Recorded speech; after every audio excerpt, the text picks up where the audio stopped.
Alhamdulillahi Rabbil Alamin. Salatu wassalamu ala asrafil anbiya wal mursalin Sayyidina wa maulana Muhammadin wa ala alihi wa sahbihi ajma'in, amma ba'du.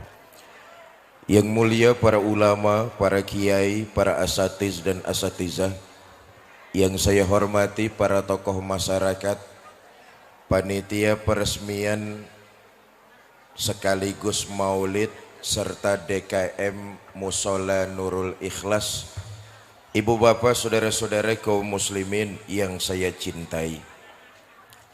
Manusia adalah makhluk yang bersosialisasi. Karena itu dia tidak bisa memenuhi hidupnya seorang diri. Siapa dan betapapun kita perlu orang lain. Iya bu, iya bu. Jangankan untuk urusan yang susah, untuk perkara mudah aja kita perlu bantuan orang lain.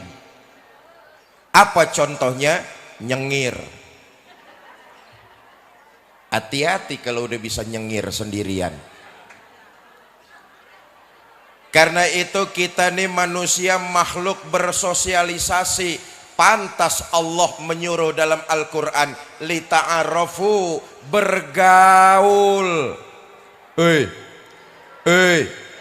Hidup nih kan yang enak bergaul. Benar apa enggak? Tapi yang perlu kita catat dalam bergaul itu ada dampak positif, ada dampak negatif, ada dampak baik, ada dampak buruk. Dampak baik kita ambil, dampak buruknya tentu kita hindari. Apa saja dalam pergaulan yang menimbulkan dampak buruk? Nih yang pengen saya omongin. Pertama, dalam pergaulan dampak negatif yang mesti kita hindari, berteman dengan orang yang punya sifat bohong. Memanipulasi kebenaran orang lain yang berbuat, karyanya diakuin padahal dia nggak ngapa-ngapain. Persis kata orang, telur ayam yang punya telur tapi sapi yang dapat nama. Ayam ngeden mati-matian bertelur, sapi yang dapat nama. Tuh telur mata sapi. Betul apa enggak tuh? Yang kedua, hindari dalam pergaulan orang yang punya sifat senengnya ngomong melulu. Apaan aja dikomentarin. Romannya sehari kalau kagak ngomong 3 menit palanya puyeng. Apaan aja dikomentarin. Orang beli ini dikomentarin, orang begitu dikomentarin. Senengnya ngomong melulu, bahasa Jermannya lemes. Ada nggak orang kayak begini nih? Apaan aja dikomentarin. Ada nggak orang kayak begini nih?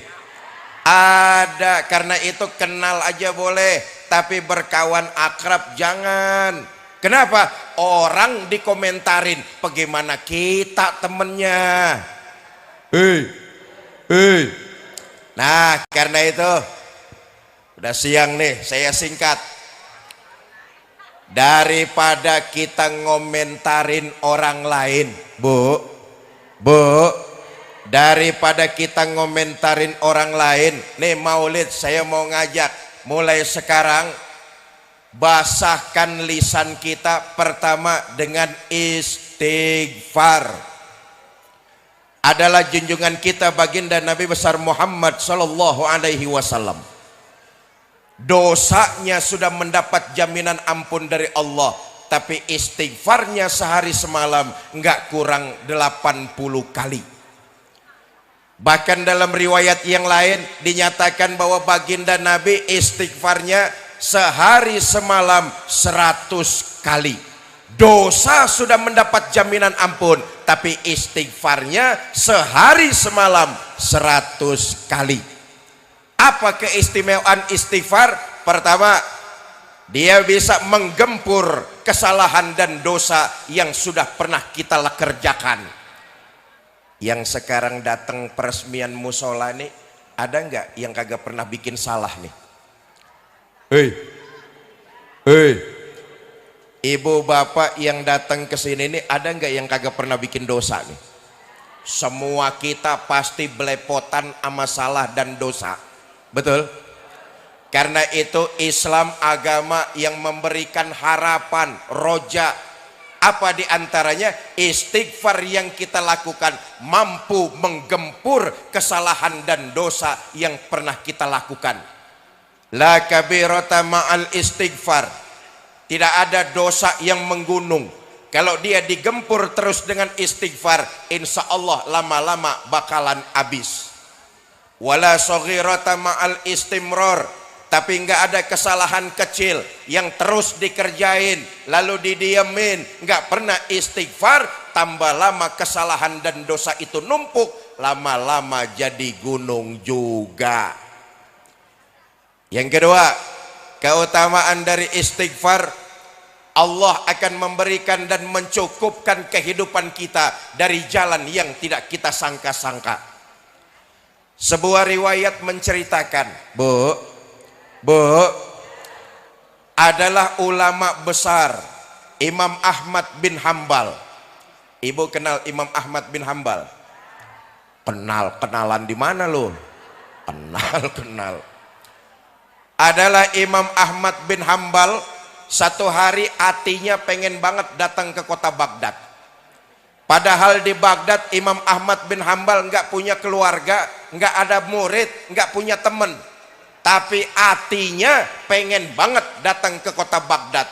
Berangkat Imam Ahmad bin Hambal. Sampai Baghdad, waktu sudah menjelang senja. Mampir Imam Ahmad bin Hambal di musola. Dan nunggu datang waktunya sholat maghrib. Sholat maghrib lah beliau berjamaah di musola.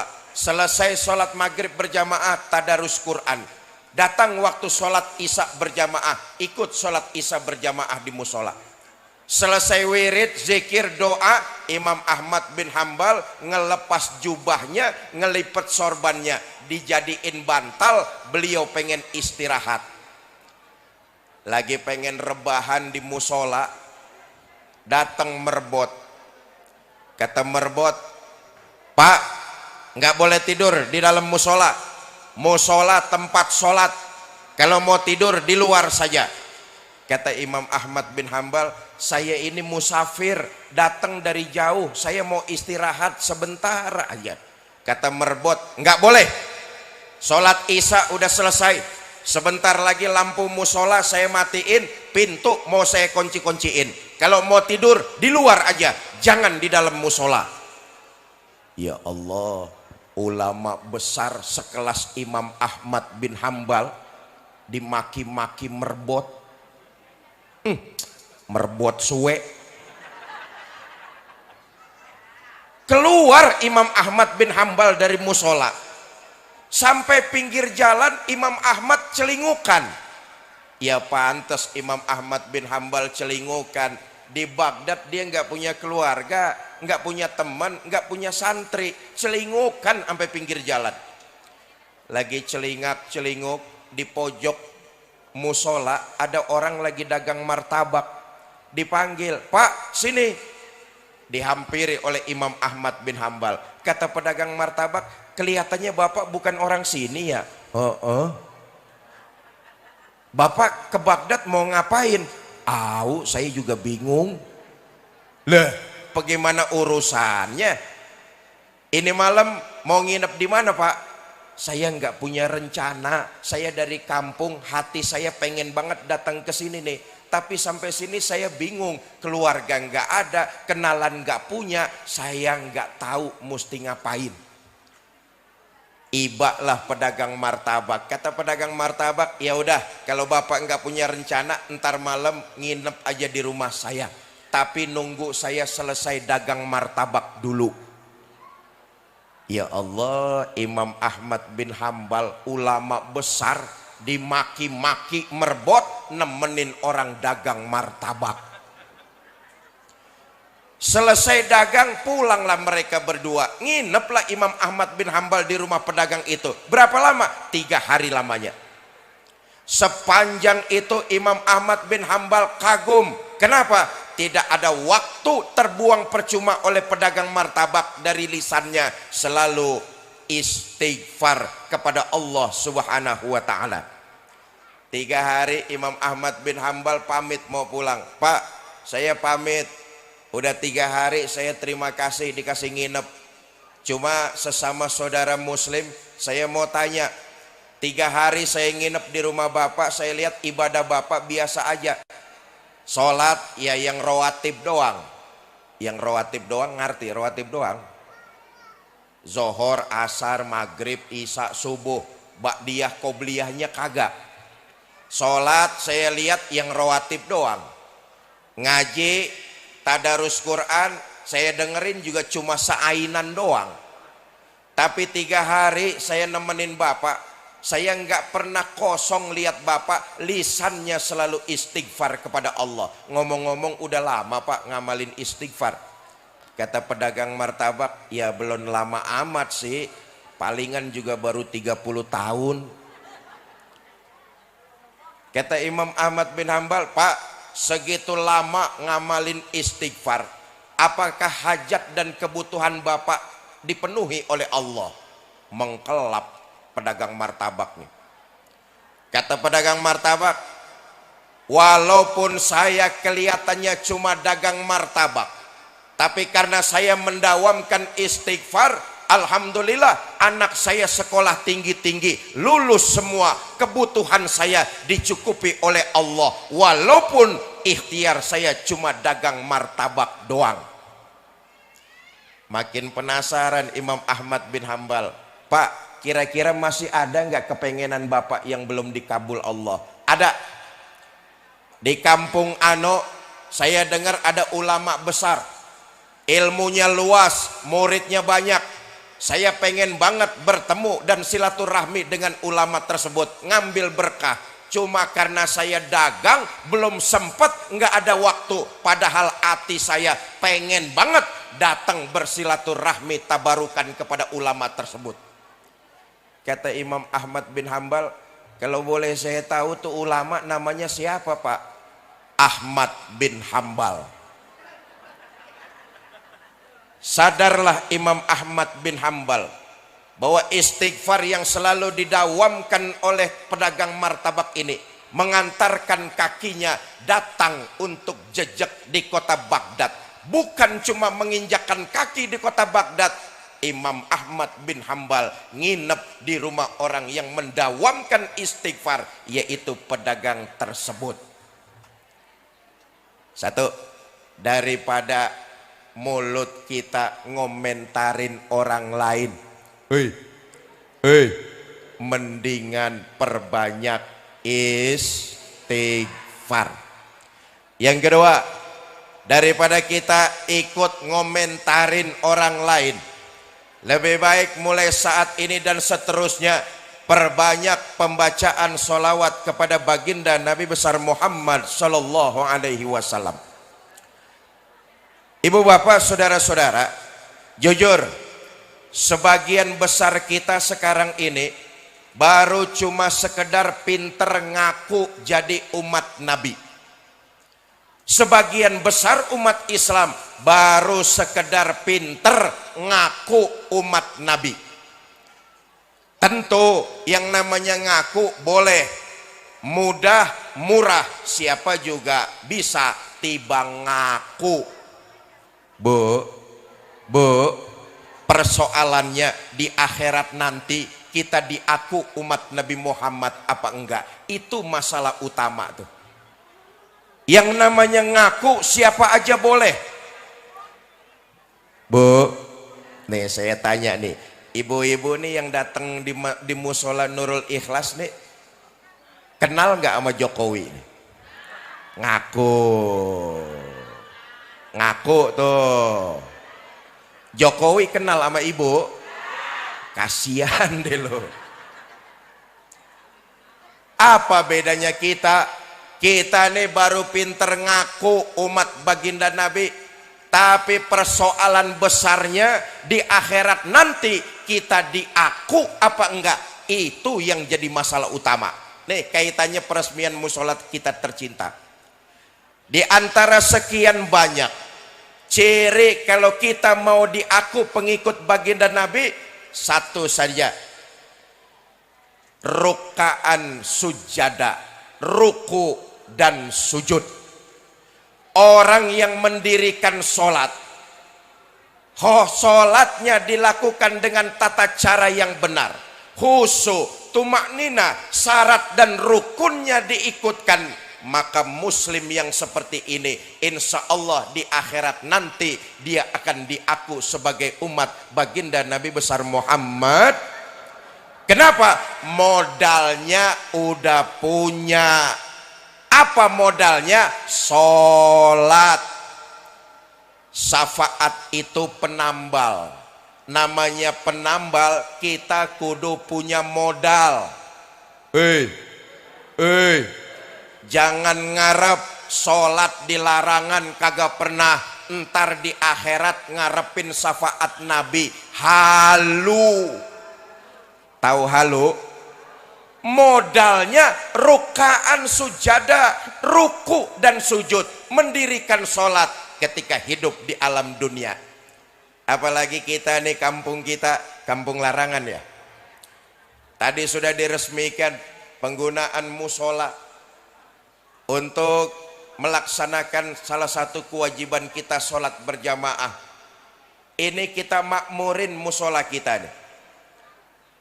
Dengan apa? Ya tentu dengan sholat berjamaah. Pak, saya baru bisa sholat zohor berjamaah doang Pak. Enggak apa-apa. Yang baru bisa zohor berjamaah, makmurin musola kita nih, zohor berjamaah. Pak, saya karena kesibukan kerja, dagang, kuliah, saya baru bisa jamaahnya maghrib sama isya doang. Enggak apa-apa, makmurin musola kita dengan sholat berjamaah. Kata Nabi, awwalu ma yuhasabu bihil abdu yaumal qiyamah as-shalah. Amalan pertama yang nanti di akhirat bakalan ditanya adalah tentang sholat kita masing-masing. Semua kita yang hadir siang ini di akhirat bakalan ditanya tentang sholat kita sendiri-sendiri. Kamu siapa? Saya Pak. Saya siapa? Saya pengikutnya Nabi Muhammad. Bener? Bener Pak. Baik. Kalau kamu ngaku jadi pengikut Nabi Muhammad, ciri pengikut Nabi Muhammad itu rukaan sujada, mendirikan sholat. Dulu waktu tinggal di larangan pernah sholat? Pernah Pak. Berapa banyak? Enggak banyak-banyak Pak, setahun cuma 2 kali. Di antara sekian banyak ciri pengikut Nabi, rukaan sujada, mendirikan sholat. Ayo kita lihat. Bu, bukankah tujuan tertinggi dari didirikannya sholat agar kita tercegah dari perilaku keji dan munkar? Betul apa enggak? Rupanya manusia sanggup melakukan perbuatan keji yang tidak dilakukan oleh binatang buas. Binatang buas enggak sanggup melakukan perbuatan keji, tapi manusia sanggup melakukan perbuatan lebih keji dari binatang buas. Ada bapak membunuh darah dagingnya, ada enggak? Ada suami membunuh istrinya, ada anak membantai orang tuanya. Yang tidak dilakukan oleh binatang buas dilakukan oleh perilaku manusia. Artinya manusia rupanya lebih buas daripada binatang buas. Sambo. Karena itu tujuan didirikannya sholat tidak lain dan tidak bukan mencegah perilaku keji dan munkar. Makanya ada riwayat tuh ya, di akhirat nanti ada orang dibangkitkan badannya manusia tapi mukanya muka macan. Na'udzubillah min. Kenapa? Waktu hidup di larangan perilakunya persis perilaku macan. Apa perilaku macan? Mau menang sendiri, egois, nggak mau ngalah, itu perilaku macan. Banyak nggak orang perilakunya kayak begini nih? Nggak mau ngalah, woi, egois, mau bener dewek, macan, macan. Ada lagi orang dibangkitkan di akhirat, badannya manusia tapi mukanya muka monyet. Kenapa? Waktu hidup di larangan, perilakunya perilaku monyet. Na'udzubillah min. Apa perilaku monyet? Tamak, rakus, serakah. Orang banyak nggak yang berperilaku kayak begitu? Tamak, rakus, serakah, itu perilaku monyet. Kapan-kapan main ke kebun binatang, mampir bentar depan kandang monyet, perhatiin, kasih pisang dimakan, kasih lagi tangannya megang, kasih lagi kakinya nyekel, mulut ngunyah, tangan megang, kaki nyekel, temennya kita kasih masih disamber juga, monyet. Selama perilaku monyet masih bergentayangan di Tangerang, selama perilaku monyet masih bergentayangan di Indonesia, kemakmuran, kesejahteraan buat rakyat cuma tinggal kenangannya saja. Yang kaya boleh jadi akan bertambah kaya, sementara yang miskin tambah sengsara. Kenapa? Perilaku na'udzubillah min. Ada lagi orang dibangkitkan badannya manusia tapi mukanya muka tikus. Apa sebab? Hidup di larangan, perilakunya perilaku tikus. Apa kerjaan tikus? Suka ngerogotin barang yang disimpan rapi-rapi. Betul apa enggak?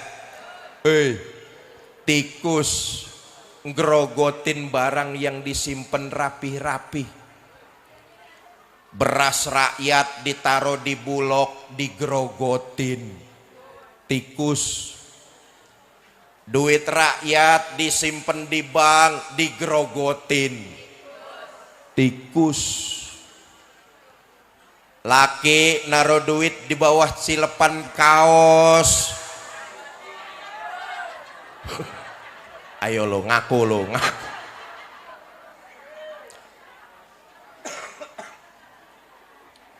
Karena itu tujuan tertinggi dari didirikannya sholat adalah agar kita terhindar dari perilaku keji dan munkar. Siapa teladan kita? Baginda Nabi besar Muhammad, seorang muslim yang berhasil komunikasinya dengan Allah melalui sholat. Dia akan mampu merasakan kehadiran Allah dalam dirinya. Kemanapun dia pergi, dimanapun dia berada, dia akan selalu merasa diawasi oleh Allah. Selesai dia melaksanakan sholat, komunikasinya berhasil kepada Allah, kembali ke tengah masyarakat, menebarkan nilai-nilai kebaikan. Kenapa? Yang dia lakukan, yang dia ucapkan, yang dia kerjakan, dia yakin diawasi Allah. Jelas? Selesai sholat, kembali ke tengah masyarakat, menebarkan kebaikan. Teladan kita Baginda Nabi Muhammad Sallallahu Alaihi Wasallam, sholatnya berhasil, merasakan kehadiran Allah kemanapun dan dimanapun beliau pergi, menebarkan nilai-nilai kebaikan. Berbuat baik tidak perlu pilih kasih dan pandang bulu.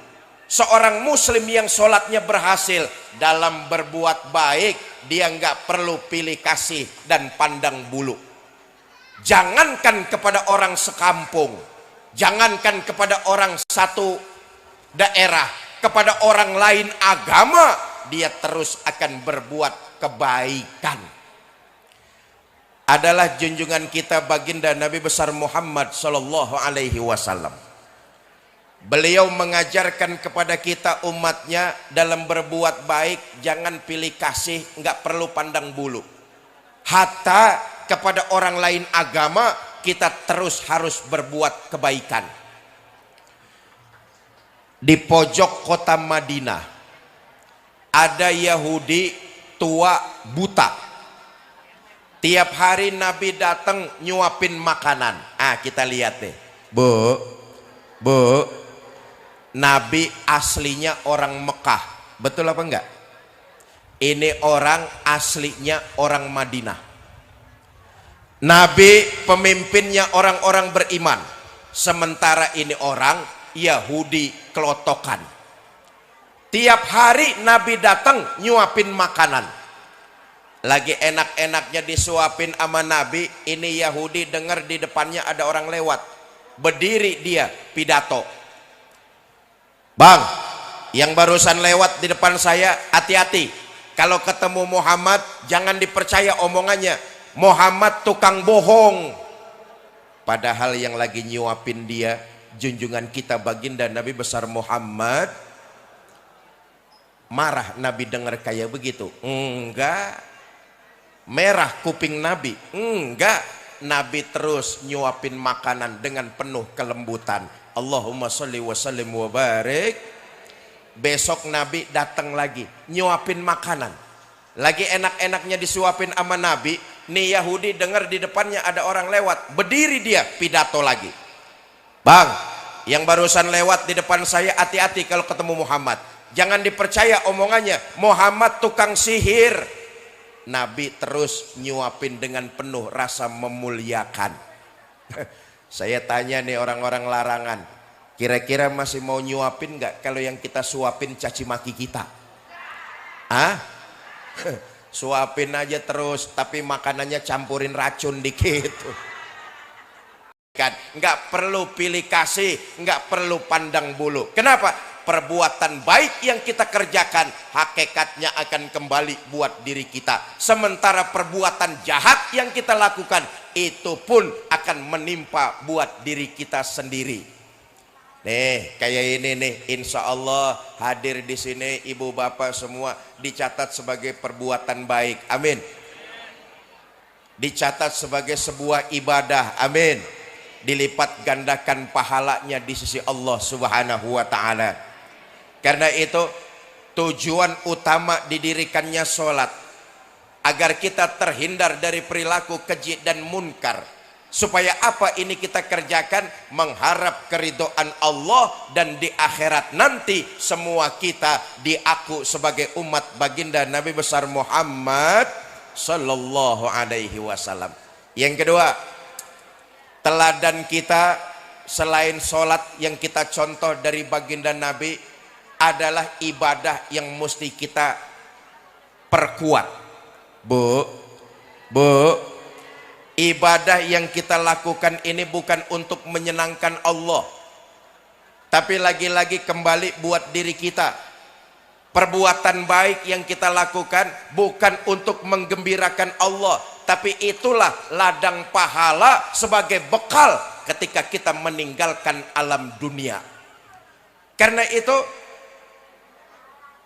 memperbanyak amalan-amalan ibadah sebagai bekal ketika kita meninggalkan alam dunia. Musola sudah diresmikan. Tentu berbagai macam siar-siar pengajian akan dilakukan oleh DKM Musola Nurul Ikhlas. Hadir sebagai rangkaian dari ibadah kita kepada Allah Subhanahu wa ta'ala. Bukan cuma sekedar ibadah, tapi juga kita menimba ilmu dari pengajian-pengajian yang dilakukan oleh DKM Musola Nurul Ikhlas. Itu semua rangkaiannya tidak lain ibadah sebagai bekal perjalanan kita menghadap Allah Subhanahu wa ta'ala. Saudara, memang ya, dalam beribadah kita ini makhluk yang namanya manusia, kadang-kadang datang rasa mut-mutannya. Benar? Kalau hati lagi giroh, rasa-rasanya pengen terus ibadah. Tapi entak hati lagi anjlok, rasanya elek banget untuk ibadah. Betul apa enggak?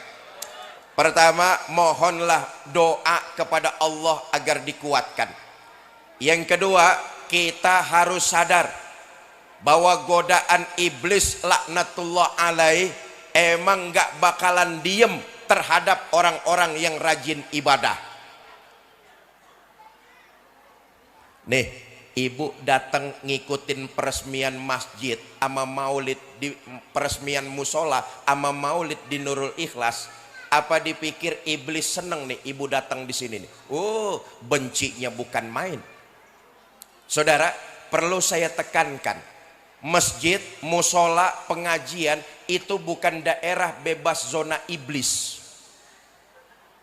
Justru di pengajian, di musola, di masjid, iblisnya makin gemuk. Betul apa enggak? Kenapa? Digoda terus kita sepanjang saat di situ tuh. Supaya apa? Ibadah kita enggak khusyuk. Ibu nih hadir ke sini nih, apa enggak digodain sama iblis? Oh, dari mulai di rumah tadi itu iblis udah ngitikin hati kita. Ngapain lo datang ke musola ikut maulid? Udah di rumah aja dah. Cucian banyak, matahari bagus, jenter. Betul apa enggak? Digoda tuh kita milih antara maulid sama giles cucian. Hei, hei. Tapi saya lihat bangga dan bersyukur ibu lebih memilih ibadah maulid, datang ke sini memuliakan Nabi. Mudah-mudahan nanti semua kita mendapat syafaat beliau. Amin. Enggak, saya mau datang ke musola, mau maulid. Datang dah ibu kemarin nih. Apa dipikir iblis kagak ngintilin? Digodain lagi kita di sini nih. Kata iblis, ya udah dah, lo datang dah sono ke musola. Ntar sampai musola lu ngobrol aja ngobrol. Lu ngomong aja ngomong dah, ustadznya jangan didengerin. Iblis tuh. Hei. Hei. Iblis. Saudara jihad, enggak. Saya mau ke pengajian, mau maulid, diem dengerin pidato guru-gurunya. Iblis kagak bakalan seneng tuh, digoda lagi hati kita.